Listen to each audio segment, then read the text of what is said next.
Hi everybody. It's been a while since I did a video. Weather has been pretty nasty here. We got a little snow. It's melting off now, but it's getting tougher to work on it. But we got it in the garage here still. I spun the truck around and let's just go over a few things we did here in the last couple weeks. As you can see, we got a hubcap on there and a different wheel. So we went to the junkyard this morning and got another wheel. And the wheel is off of, they're actually a Ford wheel, AccuRide wheel, and they're 16-inch, just steel, 4-slot. But they have a little bit more of an offset of most of the Chevy ones I found with the same bolt pattern. It's like an extra inch. So it sticks out a little farther than the Chevys would without having to spend too much money. They're $40 for the rim. I got it with the tire too, which the tire is a little small. I'm gonna go with the bigger tires, but they're rollers for now.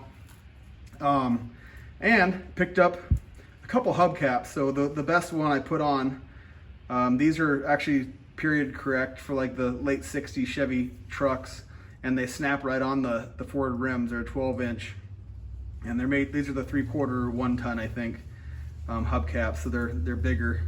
So what we're gonna do is try to get a set of 4 of these. I'm probably gonna go tomorrow and get the rest of my wheels I need so that I have all 4 matching. I got 2 hubcaps as of right now like this, and we're gonna sand the wheels down, we're gonna sand the hubcaps down, and we're gonna paint them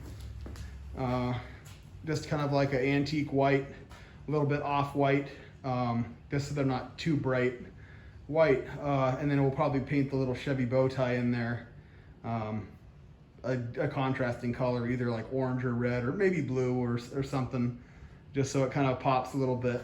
But it'll look a lot better with the white. I actually have a white one over here. I can show you the first one I did as an experiment. It's very, very bright white. I'll just sneak the camera down here. So that's what that looks like. I did like a satin finish on it. But here's one of the other things I did. So you can see here, we got a new brake booster on there. So the old one, which was this giant hog, it was so big off the firewall and so big in diameter, it interfered with the dipstick on here. It really brought the master cylinder a lot farther forward than what I like. I know I'm not going to have quite the vacuum that it will, add to the power brakes as the other one did.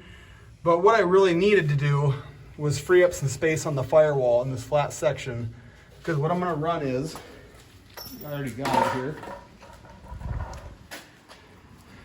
here, a little separate master cylinder for the clutch, because the clutch linkage is all messed up with moving the cab, moving the engine forward. None of that lines up right anymore. It's just a pain.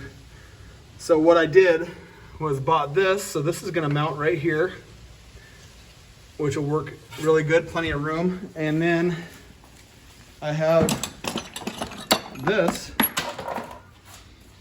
which is a pole type slave cylinder. So the pole type slave cylinder will mount down underneath in there on the side of the transmission, and it'll anchor in there somewhere. And then this front part here will attach to, you can just see right there with the 2 holes in it, that is the clutch lever.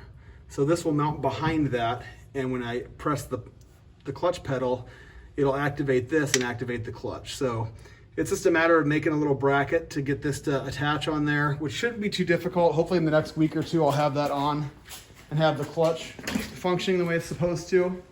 But that's kind of where we're at as of right now.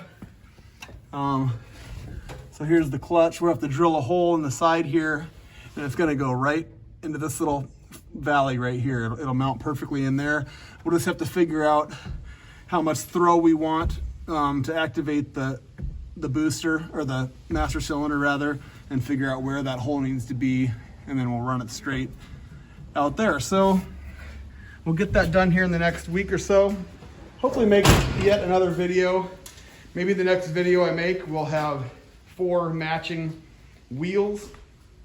Not matching tires yet. That's a ways off. But maybe we'll get them painted. We'll get these hubcaps painted the way they're gonna look, and it'll look a lot better. This tire's a little dinky looking on there for now, but it'll work. But yeah, so another thing, I still have the frame off of the donor from this truck, which is the 2-ton frame, the C50. My dad hadn't hauled it off yet, and I was looking at it and realized the drive lines were still on there, drive shafts. And the ones I have that came with this truck are the smaller, and they were ended up being too short now because I had to push the engine forward. So I noticed these are a little longer, and they're actually the same spline. So I'm gonna mix and match the two. I'll probably have to get a U-joint that goes from the big size to the small size, but you can get those.